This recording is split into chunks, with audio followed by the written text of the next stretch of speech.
자, 호세아서는 여호와께서는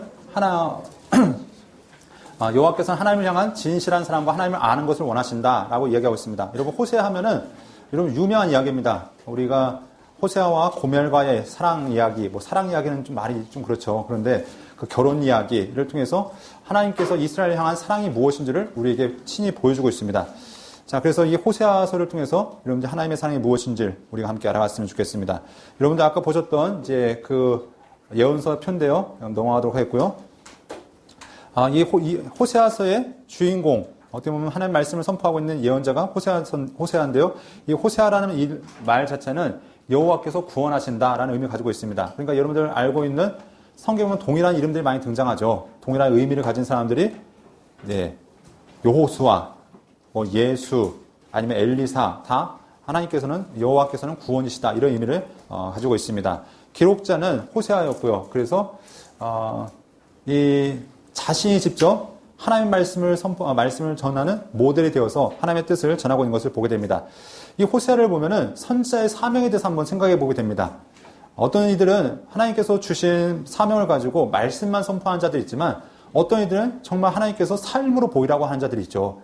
그래서 예를 들면 에스겔 같은 경우는 하나님께서 그의 이 말을 금강석 같이 하십니다. 금강석 요즘 말로 하면 다이아몬드죠. 가장 단단하게 만들어서 너를 대적한 자들이 뭐라고 해도 절대 넘어지지 말고 실망하지 마. 그러면서 그들 범죄한 이스라엘 백성들이 말하고 있는 그들을 대항해서 하나님 말씀을 선포하고 있습니다. 그런데 이 에스겔 같은 경우는 어떻게 합니까? 자기 때로는 하나님께서 말씀하시면은 왼쪽으로 누웠다가 오른쪽으로 누웠다가 때로는 솥돈 가지고 음식을 구워 먹기도 했다가 때로는 머리털 다 밀기도 했다가 심지어 어떤 때는 하나님께서 그 에스겔의 아내를 죽이셨는데 그날 말씀하신 것이 네 눈에 보기 좋은 것을 내가 데려갈 건데 절대 울지 마. 에스겔이 집에 갔더니 아내가 죽어 있는 겁니다. 이스라엘이 망할 그 무렵에 하나님께서 그걸 통해서 하나님의 심정을 보여주시는데 하나님이 울지 말라니까 어떻게 됩니까? 울지 말아야죠. 자기의 마음을 어떻게 보면 유일하게 이해하고 하나님의 뜻을 이해했던 그 에스겔의 아내가 죽었을 때도 예언자는 울지 못하고 하나님의 말씀을 선포하고 있는 것. 때로는 예레미야 같은 경우는 어떻게 합니까? 결혼할 처녀가 있음에도 불구하고 하나님께 이제 이 나라 망할 건데 무슨 결혼이냐? 결혼하지 마 하면은 또 어떻게 돼요? 결혼하지 말아야죠. 하나님 그래도 결혼하고 싶은데 안 돼. 그러면 예레미야 같은 경우는 결혼하지 못하고 평생을 하나님 말씀을 전했던 선지자를 이렇게 살았던 걸 보게 합니다. 근데 이 호세아 같은 경우는 반대였죠. 결혼을 시켜줍니다. 어떻게 보면 파릇파릇한 젊은 전도사 같은 이 호세아를 하나님께서 너 내가 결혼시켜줄게. 그러면서 하나님께서 결혼시켰는데 음란한 여인과 결혼해라. 어떻게 보면 하나님 앞에 항의할 수 있죠. 하나님 이게 뭡니까? 도대체 뭡니까? 하지만 이 선지자는 그 사명에 순종하는 것을 보게 됩니다. 그렇다고 이 사명이 오늘날도 우리에게 그대로 적용되어진가? 이건 특수한 사명이죠. 성경을 보면서 우리가 보편적으로 적용해야 될 것이 있고 특수하게 적용해야 될 것이 있는데 호세아가 음란한 여인과 결혼해서 나도 찾아야겠구나 이렇게 하시면은 이건 적용점이 잘못되어진 거죠. 그러니까 하나님께서 이거는 그 시대 가운데 호세아에게 특별히 하셨던 말씀인 것을 보게 됩니다. 그런데 왜 이렇게 하셨는가? 그렇게 하지 않으면 안 듣기 때문에 그렇게 해서라도 듣게 하기 위해서 하나님의 마음이 무엇인지 알려주기 위해서 하나님께서 이렇게 호세아를 보내셨다는 것입니다. 그래서 당시 호세아 같은 경우는 이제 배경이 좀 더 깁니다. 성경에 보면 호세아의 배경을 1절에 보면 이렇게 하죠. 우시아와 요담과 아하스와 히스기야가 이어 유다 왕이 된 해, 곧 요시아의 아들 여로보암이 이스라엘 왕이 된 시대에 하면서 그 시대가 남유다를 먼저 얘기하죠. 그래서 우시아, 요담, 아하스, 히스기야 4대에 걸쳐서 그리고 이 시기를 북이스라엘로 하면은 여로보암부터 끝까지죠. 그럼 여로보암 2세, 스가랴, 살룸, 무나엠, 부가히야, 베가, 그리고 호세아. 그러니까 마지막 선지자 이름도 호세아였죠. 마지막 왕 이름도 호세아였죠. 그래서 그 호세아 왕까지 약 30년의 그 기간, 이때는 정말 파란만장한 시간이었죠. 이 시간을 함께 보내면서 백성을 향해서 예언했던 선지자가 바로 호세아였던 것을 보게 됩니다. 아까 아모스서 이야기하면서 간단하게 배경을 설명했었죠. 여로보암 2세가 가장 부강한 시대였다고 말씀드렸습니다. 그러면서 백성들의 삶은 한없이 타락했던, 종교도 타락했고 백성들의 삶도 타락했던 때가 바로 이 여로보암 2세 때였습니다. 이때로부터는 왜 그 아수르에 의해서 계속 이제 영향을 받으면서 종교는 타락했고 그러면 그런 가운데 가진 자들은 더 백성들을 압제하고, 그러니까 도저히 살 수 없는 백성들이 정말 신음을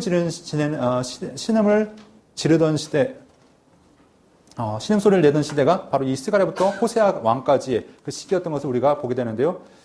자, 이 배경들은 여러분들이 내용을 우리 교재를 참고해서 이렇게 보시면 좋을 것 같습니다.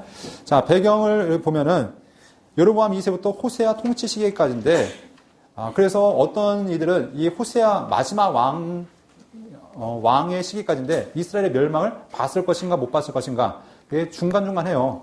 봤을 수도 있다, 못 봤을 수도 있다. 왜냐하면 못 봤다고 하는 분들은 이 예언서에 내용이 안 담겨 있으니까, 그 멸망당한 내용들에서 언급이 없으니까 못 봤다라고 하기도 하고, 어떤 분들은 봤을 수도 있다, 그럼에도 일부러 안 적었을 수도 있다라고 얘기하는 분도 있는데, 아무튼 시기는 여로보암 2세부터 호세아 시기까지의 호세아가 왕인 건 아시죠?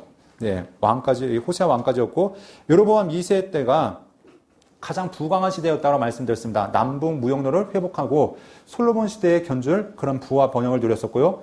또 여로보암 2세 이후에 여로보암 2세 때는 가장 부강했지만 죽은 다음부터는 나라가 급격하게 이제 암살과 정쟁에 의해서 이제 나라가 위태위태했던 것을 보게 됩니다. 그래서 근 30년 동안 이 나라가 이제 점점 몰락해가는 과정을 우리는 역사를 통해서 살펴볼 수 있습니다. 이런 배경 가운데 기록 연대는 753년에서 722년경이다라고 보고 있습니다. 722년은 북이스라엘이 망한 해였죠. 그래서 이 시기까지 아마 753년부터 722년 사이에 적혀지지 않았을까라고 얘기하고 있습니다. 그 근거가 남유다 왕이 우시야, 요담, 아하스, 히스기야가 활동했을 때였고, 북이스라엘 같은 경우는 여로보암 2세부터 호세아 왕까지의 기간이 이때이기 때문에 이런 것을 보고 있습니다. 자, 기록 목적은 첫 번째, 음란한 아내를 맞이한 호세아의 과정을 통해서 부정한 이스라엘을 사랑하시는 하나님의 마음을 보여주기 위해서다. 그러니까 핵심이 호세아가 고멜과 결혼한 게 핵심이 아니라 그걸 통해서 무엇을 보여주는 것인가? 바로 하나님께서 음란한 여인과 같은 음란한 고멜과 같은 이스라엘을 사랑하셨다는 것. 이것이 예언서가 보여주고자 하는 목적이라는 것이죠. 하나님께서 이스라엘 백성들이 타락하고 바람을 피운 여인과 같지만 그 사랑을 한 번도 변치 않으시고 여전히 사랑하고 있다는 것. 그리고 끊임없이 외친 것이 돌아오라고 외치고 있는 그 남편의 마음으로 하나님께서 말씀한다는 것입니다. 두 번째, 하나님을 알지도 않고 신실하지도 않고 충성스러운 사랑도 없는 이스라엘 백성들의 우상 숭배와 부도덕한 죄의 고별과 심판을 경고하고 있다. 그러니까 이들이 남편을 떠난 것을 무엇을 얘기하고 있냐면은 우상을 섬기는 것을, 남편을 떠난 걸 얘기하고 있죠. 남편 대신 하나님을 떠나서 바알을 섬기고 아세라를 섬기고 당시에 수많은 우상들을 섬긴 것, 이것이 바로 바람을 피는 것과 같다라고 이렇게 설명하시면서 그들의 뻔뻔한 죄에 대해서 설명한 것을 보게 됩니다. 그러면서 마지막 얘기는 무엇인가? 예언서는 결국 그럼에도 불구하고 하나님께서 그들을 사랑하시고 그들을 회복하기 원하신다. 그들을 다시 돌이키기 원하신다. 이것이 호세아에서 말씀하시는 이야기라는 것입니다. 그러면 우리 전체 보기를 통해서 내용을 함께 살펴보도록 하겠는데요. 자, 호세아서는 1장부터 14장까지입니다. 그래서 어떤 분들이 이렇게 얘기하죠. 열렬한 사랑이다. 뭐 이렇게 얘기하기도 하고, 일사가고, 뭐에 대한 이야기도 하는데, 여러분들이 각각 이제 나름대로 기억하시면 좋을 것 같습니다. 그래서 한결같은 사랑으로 하나님께서 이스라엘을 사랑하시는 모습을 보여주고 있습니다. 그래서 첫 번째 1장부터 3장까지의 내용은 호세아의 과정을 통해서 하나님께서 이스라엘을 어떻게 사랑하시는지를 이렇게 보여주고 있습니다. 그래서 우상 숭배와 간음으로 물든 이스라엘 향한 하나님의 사랑을 이 호세아의 과정을 통해서 보여주고 있고요. 4장부터 14장까지는 패역한 북이스라엘의 그 모습을 이야기하면서 그럼에도 불구하고 하나님께서 이스라엘을 어떻게 사랑하시는지 그 이야기를 우리에게 알려주고 있다는 것입니다. 그러면 1장부터 3장까지의 내용을 함께 살펴보도록 하겠는데요. 그리고 호세아서는 호세아가 누군지에 대해서 먼저 설명하면서 그 이야기를 시작하고 있습니다. 그러면서 하나님께서 호세아에게 말씀하시면서 호세아에게 이르시되 너는 가서 음란한 여자를 맞이하여 음란한 자식을 낳아라. 자, 그럼 여기서 궁금증이 생기죠. 그러면은 이 고멜이라는 여인이 호세아와 결혼하기 전에 음행을 했을까요? 안 했을까요? 네. 그러면 이제 문제가 무엇이냐면 하나님께서 우리에게 하나님과 우리 사이에 지켜야 될 계명으로 10가지를 주셨습니다. 그걸 10계명이라고 얘기하는데 제7계명이 무엇일까요? 간음하지 말라. 자, 그러면 간음하지 말라는 것이 하나님의 법인데 간음한 여인과 결혼시키는 것은 하나님께서 죄를 어떻게 하는 거죠? 용납하신 거죠. 용인하신 거죠. 그렇다면은 이걸 어떻게 볼 것인가? 그래서 학자들의 고민이에요. 네, 그래서 과연 음행을 했을 것인가 안 했을 것인가? 그런데 요즘 이제 학자들이 가장 적절한 성경적으로 좀 적절한 답변을 어떻게 하냐면은 아직 음행을 하진 않았다 하지만 기질 자체가 음란한 여인이었고 기질 자체가 야한 걸 꽤 좋아했고 네 그리고 분명히 결혼한 다음에 음행을 행했습니다.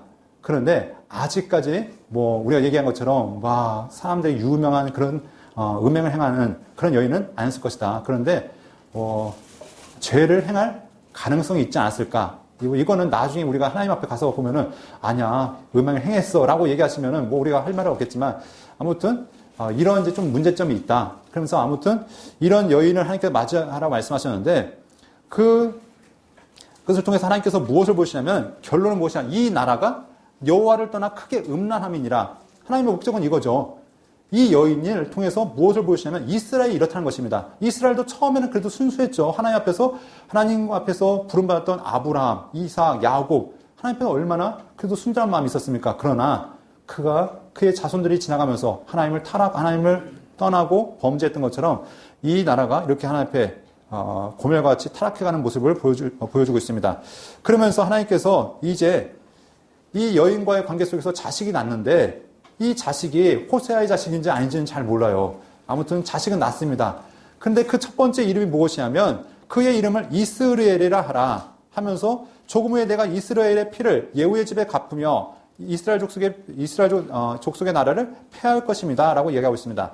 이스라엘이라는 뜻의 이름은 무엇이냐면 하나님께서 심으신다. 하나님께서 파종하신다. 이런 의미를 가지고 있습니다. 그런데 이것이 지명의 이름이기도 하죠. 이스라엘은 여기 보면 무깃도라는 곳이 있습니다. 여기가 무깃도인데 아마겟돈이라고도 불리죠. 그래서 이 무깃도 아래쪽에 평야지대입니다. 그래서 이 요단강 쪽으로 있는 골짜기 지대 이것을 이스라엘 평화라고 얘기하는데 이스라엘 평화는 유명한 장소죠. 누구랑 관계가 되어 있냐면 예후랑 관계가 되어 있고 아합과도 관계가 되어 있습니다. 아합이 나봇의 포도원을 뺏었는데 그 포도원이 어디에 있었냐면 이스라엘 평야에 있었고 또한 아합의 집안이 망한 곳이 어디였냐면 이스라엘이었습니다. 그래서 이 예후가 어떻게 했죠? 이세벨 이제 그 당시에 아합의 아들이었던 요람을 이제 죽이죠. 쫓아가서 이제 활을 확 쏴가지고 심장을 이제 쏴서 죽이고 그리고 그와 더불어서 그 요람의 아합의 부인이었던 이세벨도 죽이고 그리고 그 바알과 아세라 선자도 싹 이제 청소하고 그것만 죽인 것이 아니라 남유다 출신이었던 아하시아 왕이 저기 병문안을 왔을 때 아하시아도 죽이고 그의 형제였던 형제 42명도 죽이고 아무튼 아합의 집안을 완전히 대청소를 합니다. 이것이 어디에서 있었던 사건이냐면 이스라엘 평야에서 있었던 사건입니다.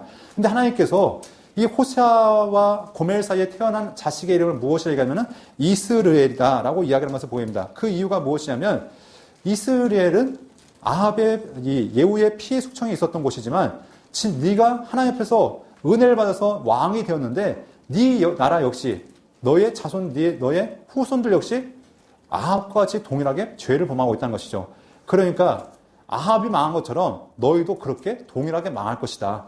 아합이 하나님 앞에서 그렇게 버림받았던 것처럼 너희도 하나님 앞에 버림받게 될 것이다. 이것이 이스라엘이라는 이름으로 불려주고 있다는 것입니다. 그리고 두 번째, 딸을 낳았습니다. 딸을 낳았는데 그 이름을 무엇이라고 불렀냐면 루하마라고 불렀습니다. 로란 성경에 보면 로가 아니라는 거죠. 부정형입니다. 그래서 부정이죠. 그래서 아니다. 그렇기 때문에 로가 아니기 때문에 루하마는 무엇이냐면 긍휼히 여김을 받는다. 그러면 로가 붙었으니까 무슨 뜻이에요?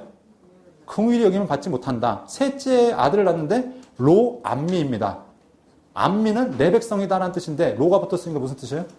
내 백성이 아니다. 여러분 자식을 낳는데 첫째를 낳고서 야 너는 흩어져서 죽을 거야. 둘째 딸을 낳는데 너는 사랑받지 못해. 너는 긍휼 받지 못해. 셋째 아들을 낳는데 넌 내 자식 아니야. 참 이름이 화려하죠. 그런데 이것이 하나님께서 이스라엘에게 하신 말씀이란 겁니다.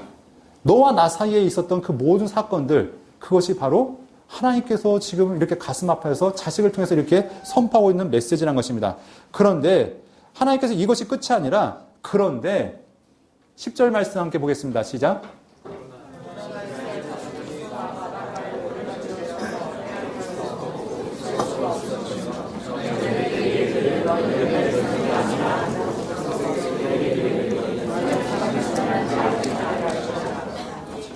네, 보면은 하나님께서 영원히 너희가 내 백성이 아니고 영원히 사랑받지 못하는 것이 아니라 그들에게 때가 되어지면 하나님께서 너희를 살아계신 하나님의 아들이라 할 것이고 너희를 긍휼을 받게 할 것이다. 그래서 너희 형제에게는 안미라 하고 너희 자매에게는 루하마라 하라 하면서 하나님의 회복의 때가 있다는 것을 그들에게 선포하고 있습니다. 그래서 음란한 배우자에 대한 이야기를 하면서 하나님께서 이스라엘 백성들과의 관계를 이 호세아의 집안을 빌어서 얘기하는 것이죠. 네가 지금 열심히 꾸미고 있는 것, 마치 부인한테 얘기하는 겁니다. 그런데 이건 이스라엘한테 하는 얘기죠. 너희가 지금 먹고 있는 그것들 다 내가 준 거 아니냐. 근데 너희는 그걸 누구한테 갖다 바쳤냐면 우상한테 갖다 바치지 않냐. 그래서 새 포도주와 기름은 내가 그에게 준 것이요. 그들이 바알료에 쓴 은과 금도 내가 그에게 더하여 준 것이거늘 그가 알지 못하도다. 그가 하나님을 떠나서 남편이신 하나님이 다 갖다 주지만 그는 어떻게 하면 그것을 가지고 음행하는데 앞장서고 있다는 것입니다. 그러면서 하나님께서 그것들을 다 빼앗겠다라고 말씀하십니다. 그리고 그가 남편을 떠나서 헛된 우상을 섬긴 만큼 하나님께서 그를 책망하시고 징계하시겠다 말씀합니다. 그래서 하나님께서 다시 그들을 얘기하면서 이렇게 하지만 내가 너를 향한 내 사랑이 어떤 사랑이냐. 내가 나를 위하여 그를 이 땅에 심고 긍휼히 여김을 받지 못하는 자를 긍휼히 여기며 내 백성이 아니었던 자에게 향하여 이르기를 너는 내 백성이라 하리니 그들은 이르기를 주는 내 하나님이시라 하리라 하니라 하면서 그때가 되어지면 너희가 나와 다시 회복되어 있고 내가 그걸 기대한다는 것입니다. 지금은 아니지만 지금은 너희가 나를 떠나서 내 마음을 그렇게 찢어놓지만 지금은 다시 때가 되면 다시 돌아올 것이다 말씀하는 것입니다. 여러분, 남편과 아내는 서로를 몇 프로 사랑해야 될까요? 제가 퍼센테이지를 많이 얘기하는데 제가 결혼한 지가 이제 10년 좀 넘었는데 제가 제 아내한테 얘기를 여보, 우리 결혼한 지도 한 10년 됐는데 이제 우리 서로에 대해서 좀 자유를 허락할까? 그래서 내가 당신을 한 이제 95% 정도만 사랑하고 당신도 그래도 돼. 5%는 저 옆집에 보니까 아줌마가 좀 괜찮더라고. 5%만 그 아줌마를 향한 사랑하면 안 될까? 라고 이렇게 얘기하면은 용납하겠습니까? 안 하겠습니까? 5%가 퍼센트가 낮아서 그렇습니까? 높아서 그렇습니까? 그러면 99%만 사랑하고 그래 1%만 내가 눈만 살짝 돌릴게. 되겠습니까? 안 되겠습니까? 남편과 아내를 향한 사랑은 100% 해도 부족한 것이죠. 하나님께서 이스라엘 백성들에게 요구하신 것은 전부의 사랑을 요구하시지만 이스라엘은 끊임없이 그 눈을 어떻게 하냐면 헛된 우상을 향해서 다른 것을 향해서 끊임없이 돌리고 있는 것. 그런데 하나님은 계속 무엇을 기하냐면 다시 회복될 거야. 때가 되면 다시 돌아올 거야. 어떻게 보면은 참 이 남편이 어떤 남편이냐면은 그 말도 안 되는 상황에서 그냥 부인만 바라보고 있는 거죠. 그냥 막연하게 다시 돌아오겠지. 자, 그런데 이것이 하나님께서 우리를 향한 그 마음이었다고 얘기하고 있고 이스라엘 향한 하나님의 심정이었다고 이야기하고 있는 것입니다. 그러면서 하나님께서 3장에 보면 음녀가 된 그 여인을 사랑하라 말씀하고 있습니다.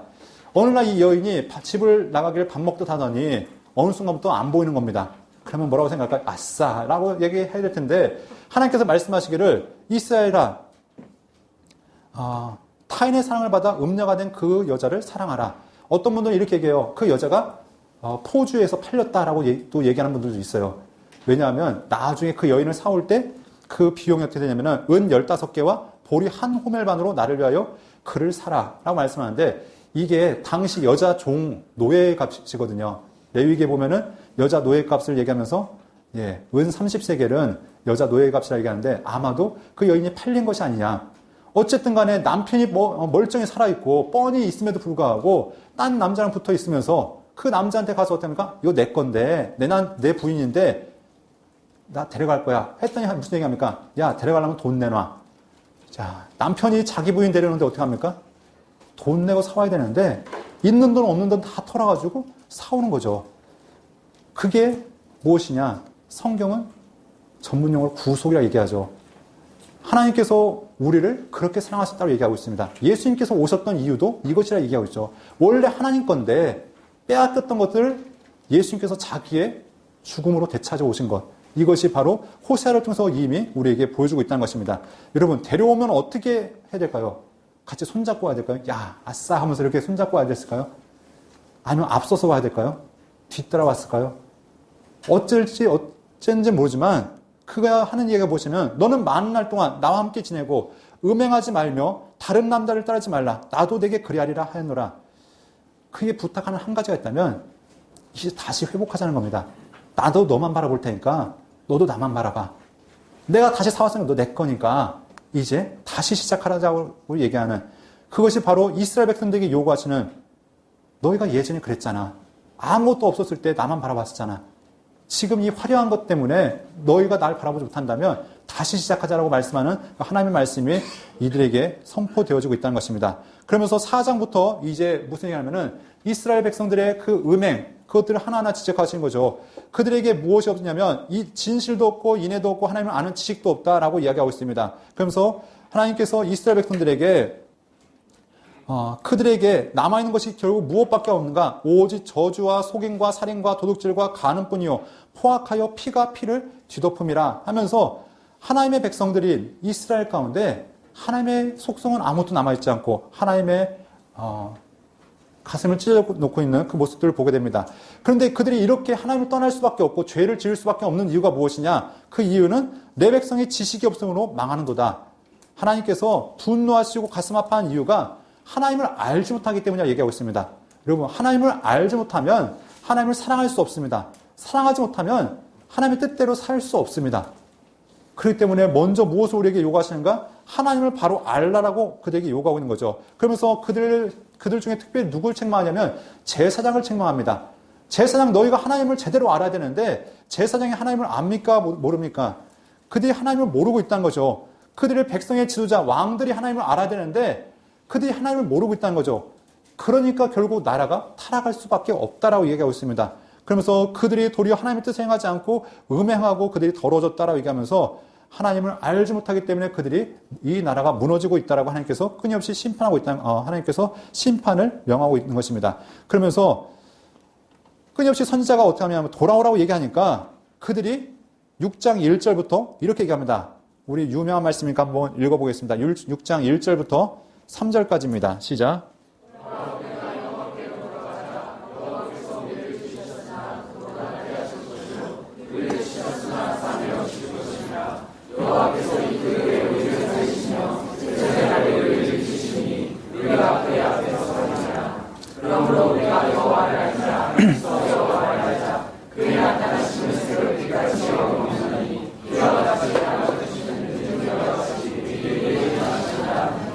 네, 이게 누가 한 얘기냐면 호세아가 한 얘기가 아니라 이스라엘 백성들이 하는 얘기입니다. 예, 여기에 정답이 있죠. 알기는 정말 기가 막히게 합니다. 지금까지 얘기했던 하나님 마음을 딱 얘기하는 거죠. 근데 호세아가 4절부터 보면은 이렇게 얘기합니다. 에브라임아 내가 내게 어떻게 하랴? 유다야 내가 내게 어떻게 하랴? 너희의 인애가 아침 구름이나 쉬 없어지는 이슬 같도다. 그게 결국 그 얘기가 뭐냐면은 너희가 하는 얘기는 헛소리에 불과하다는 거죠. 니네가 그렇게 말로는 회개를 얘기하고 너희가 하나님께 돌아가야 된다고 얘기하지만 그 이야기는 진심이 없는 회개라는 것입니다.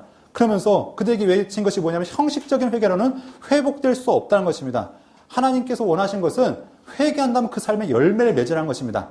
말이 아니라 삶으로 그 삶이 나타낸다는 것을 얘기하는 것이죠. 그래서 하나님을 바로 안다면 그 사랑을 알고 그분 앞에서 충성해야 된다는 것, 그분의 공의를 나타내야 된다고 끊임없이 이야기하는 것입니다. 그래서 나는 인애를 원하고 제사를 원하지 아니하며 번제보다 하나님을 아는 것을 원하노라 라고 얘기하면서 하나님께서 그들에게 요구하신 것이 무엇인지를 끊임없이 말씀하고 있다는 것입니다. 그러면서 하나님께서 그들을 회복하시려 하셨지만 그들이 하나님 앞에서 돌아오지 않았다. 그들이 하나님을 거절했다라고 이야기하면서 하나님 앞에 그들이 회복되길 부르짖는, 진심으로 회복되길 바라는 자들이 없다라고 하나님께서 그들을 이야기하고 있다는 것입니다.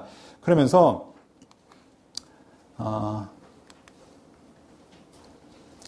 그들이 무엇을 향해서 부르짖는가? 지금 이스라엘의 위기 가운데 있을 때 하나님을 향해서 찾고 하나님 앞에 나가는 것이 아니라 에브라임은 어리석은 비둘기같이 지혜가 없어서 애굽을 향하여 부르짖으며 아수르로 가는도다. 여러분, 우린 역사를 알면은 지금 당시 애굽은 끈이 이미 떨어졌죠. 능력이 아무것도 없는 것이 바로 애굽이었습니다. 아수르는 지금 이스라엘을 멸망시키는 가장 큰 대적입니다.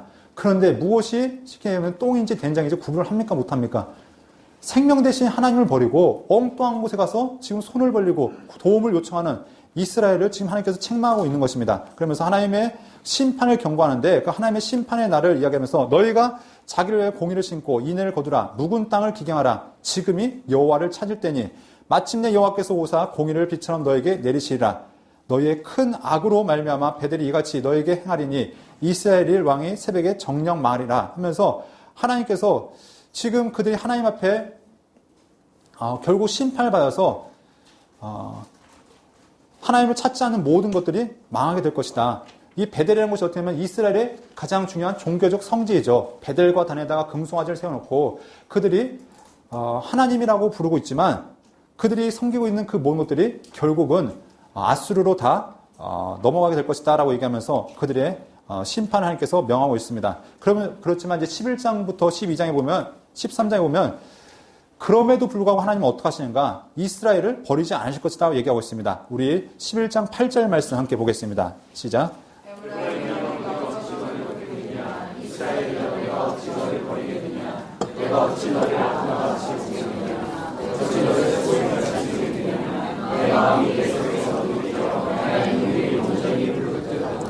네, 지금까지 하나님께서 계속해서 너희 심판 당할 거야. 너희 아수르에서 망할 거야. 너희 모든 것들 다 끌려가게 될 거야. 말씀하셨는데 그럼에도 불구하고 무엇이냐면 하나님의 본심을 얘기하는 거죠. 에브라임아 내가 너를 어찌 놓겠느냐. 이스라엘이여 내가 어찌 너를 버리겠느냐. 이것이 하나님의 본심이라는 거죠. 제발 돌아오라는 것. 제발 돌아와서 회복되라는 것. 그래서 너희가 음녀가 되어서 나를 떠났을지라도 나는 널 포기할 수 없다는 겁니다. 너희가 나를 포기했을지라도 나는 절대 너희를 포기할 수 없고 너희를 회복하기 원하는 것. 다시 온전한 부부로 회복되게 원하는 것.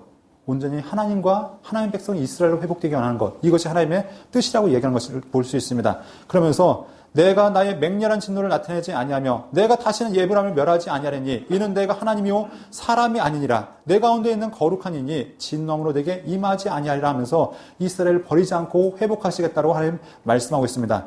그러면서 우리 이제 마지막에 보면 그럼에도 불구하고 이스라엘은 하나님의 뜻을 알지 못하고 말로만 끊임없이 회개를 외치고 하나님을 떠나고 있는 모습을 보게 됩니다. 이때 이스라엘 향한 마지막 권고가 이제 14장에 나타납니다. 이스라엘아 내 하나님 여호와께로 돌아오라. 내가 불의함으로 말미암아 엎드러졌느니라. 너는 말씀을 가지고 여호와께 돌아와서 아뢰기를 모든 불의를 제거하고 선한 바를 받으소서. 우리가 숫송아지를 대신하여 입술의 열매를 주께 드리리이다 하면서 하나님 앞에 돌아올 것을 마지막으로 권면하고 있습니다. 이 호세아서는 끊임없이 무엇을 외치는가? 돌아와라. 남편 된 하나님께 돌아와라. 너희 왕 대신 하나님께 돌아와라. 너희 아버지 대신 하나님께 돌아와라. 돌아와서 회복되어라. 그러면서 하나님 앞에 돌아오라는 외침이 마지막까지 있는데 그러면서 하나님께서 그때가 되어지면 마지막 때가 되어지면 하나님께서 이 땅을 회복하실 것인데 어떻게 회복하시는가? 내가 그들의 반역을 고치고 기쁘게 그들을 사랑하니 나의 진노가 그에게서 떠났음이라. 에브라임 말이 내가 다시 우상과 무슨 상관이 있으리요 할지라. 내가 그들을 돌아보아 말하기를 나는 푸른 잣나무 같으니 내가 나로 말미암아 열매를 얻으리라 하리라. 그러면서 하나님께서 그들이 만약 돌아온다면 그들을 다시 회복하실 것이라고 얘기하고 있습니다. 아까 하나님께서 이스라엘 호사의 자식 3명을 말씀하셨죠. 이스라엘 그리고 로루하마 로암미. 그런데 하나님께서 그때가 되어지면 이스라엘을 온전히 회복하실 것이다. 이스라엘은 무슨 뜻이냐면 하나님께서 심으신다. 그리고 루하마가 루하마로 바뀔 것이다. 지금까지 긍휼을 받지 못했고 사랑받지 못했던 너희가 사랑받게 될 것이다.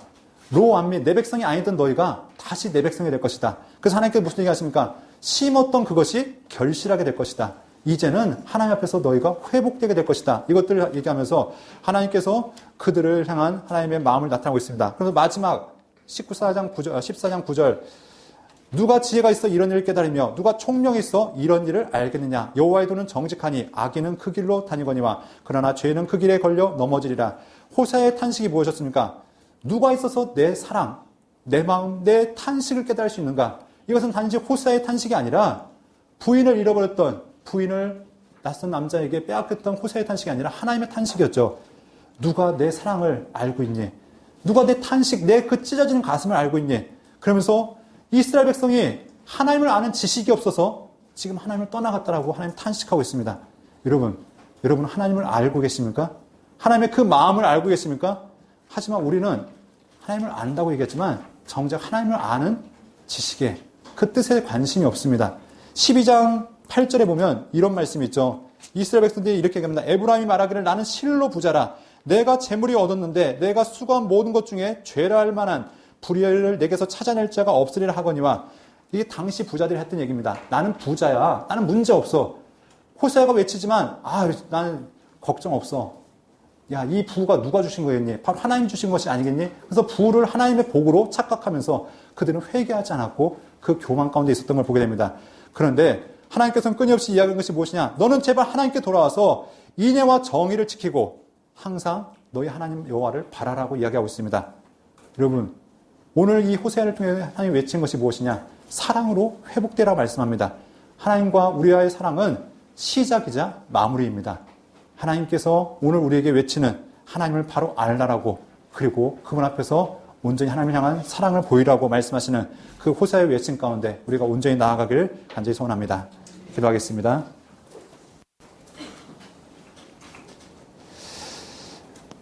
사랑하는 주님, 누가 지혜가 있어 이런 일을 깨달으며 누가 총명이 있어서 이런 일을 알겠냐고 말씀하십니다. 이스라엘 백성들은 하나님의 뜻을 알지 못하고 깨닫지 못하고 결국 하나님의 심판을 당할 수밖에 없었지만, 하나님, 오늘 우리가 하나님을 알기 위해 이 자리에 있사오니 하나님을 바로 알게 도와주시고 하나님의 성품을 닮아갈 수 있도록 도와주시옵소서. 단순한 지식이 아니라 그분의 마음을 알게 도와주시고 친밀한 관계 속에서 그분의 공의와 인애를 닮아가게 도와주옵소서. 특별히 우리를 향해 그 큰 사랑을 보여주신 예수 그리스도의 그 은혜와 그 사랑을 기억하며 그 사랑이 우리를 통해 또한 흘러가게 도와주시옵소서. 예수 그리스도의 이름으로 기도합니다. 아멘.